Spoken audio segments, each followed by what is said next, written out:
Coach, well, now that you know your opponent, I know you're focused on you and your guys and what you need to do. But now that you know your opponent, just your initial thoughts on the Celtics. A tough task, terrific team, very well coached, team that has a lot of collective experiences as well that they can lean on. So we'll need this time to prepare and continue to build and have a good game plan going in against the Celtics. Looks like there's going to be a expansion on the number of fans that they're going to allow in the building. Before it was 10%, they'll be allowing in quite a few more. It's been you've had home court advantage. You guys have played well at home, but to have that extra juice in the building for a postseason run while at full strength, what can that do for the team? Well, it's exciting. I think our guys have dealt with a lot this year. Condensed schedule, all the COVID protocols. All that travel and the difficulties and the demands of the game. But to have fans in the building, especially at playoff time, is important. That's what it's all about. So we're excited to have our fans in the building. Our players are excited at the opportunity to play in front of them and to have that playoff atmosphere. So we're thrilled to welcome as many people as we can in the building safely and get that atmosphere going. Greg Logan with Newsday. Steve, I have two questions. First of all, was there a theme to what you did well to sweep them during the season series? And second of all, they don't have Jaylen Brown, but that didn't stop Tatum from going off the other night. What are your thoughts on how to defend him? I think it's really hard to take too much away from the season series in that we kind of played them with three different teams. So different looks each time. I think we're going to almost have to hit the refresh button, start again, and look at this as a blank slate. Tatum has shown in the last few years, but particularly the last few weeks, that he's capable of getting 50, 60 points. So the task is there for us to defend as a team, to be very diligent with our game plan, to be physical, to hopefully play with a lot of intelligence and feel, but make up for that by playing really hard and spirited basketball. So he's going to be a handful, and we're going to have to be locked in to try to slow him down. Alex Schiffer, The Athletic. Hey, Steve, I was going to have two for you, but you just answered one of them. James said a couple days ago that you had a film session with him, Kevin, and Kyrie sometime last week, late last week. I'm curious what prompted you to have that with the three of them, what you're hoping to get out of it, and how it went on whatever you were going for there.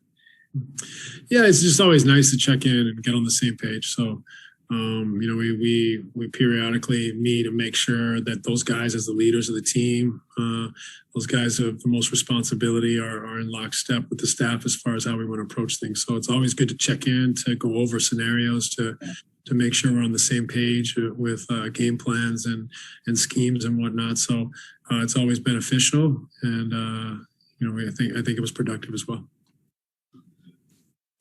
Christian Winfield with the New York Daily News. Hey, Coach, is it fair to say that Kevin, given how he and Tatum kind of play similar positions, will be the primary matchup for a guy like Jayson Tatum? And on top of that, how do you balance Kevin's, I guess we'll call it, defensive duties with also how much energy he's going to have to exert on the offense? Yeah, that's a part of playoff basketball. Excuse me. You got to play both ends of the floor, and you're gonna expend a lot of energy. But that's why Kevin trains the way he does, and that's why he's the player he is. He can impact the game at both ends at the highest level. So, yeah, he'll have a lot of possessions where he's guarding Tatum, and he's gonna have to work hard to slow him down, and so is everyone else that gets matched up with him. Zach Braziller with New York Post. Steve, what do you think, when you look at Tatum, what are the challenges for Kevin there? And what do you think about him trying to defend Tatum and the kind of skill set he has that maybe could work? Well, Jason's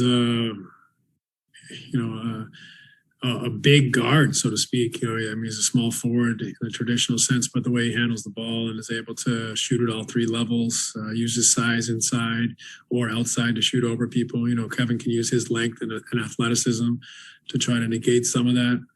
But it's one of those things where as much as anything, it's about concentration, not giving them the easy ones, not making simple mistakes. And that comes from a team effort, getting back and matched up in transition, making sure that we're there in support at all times. So it really is a team effort, but, individual guys will also have the first line of defense on them.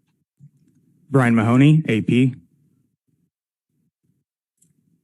Hey, Steve, maybe got your left field question here. Sorry, but over on New York's other team, Julius Randle's season has kind of reminded me of Amari's first season when he came to New York, and that this team had been losing a ton. All of a sudden, one guy just kind of lifts up the franchise a little bit, and the fans just totally embraced him because they were waiting for that guy and that success.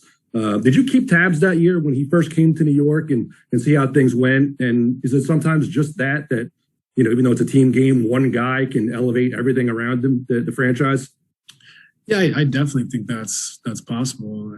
I think there's a history of that happening where a guy changes teams or elevates his game and the team takes a leap. That especially for young players, that's what I think all franchises hope for, is that development of key players. And so, I thought Julius obviously, improved in all categories this year. Becoming a 40% three-point shooter definitely expands your game in a lot of ways, allows him to be more of a playmaker, more efficient, be a bigger matchup nightmare for people because he can stretch the floor. I think his growth has been a catalyst to their growth and their success this year. Thanks for your time, Coach. We appreciate it. Thanks, everybody. Thanks, Steve. Thanks, Steve.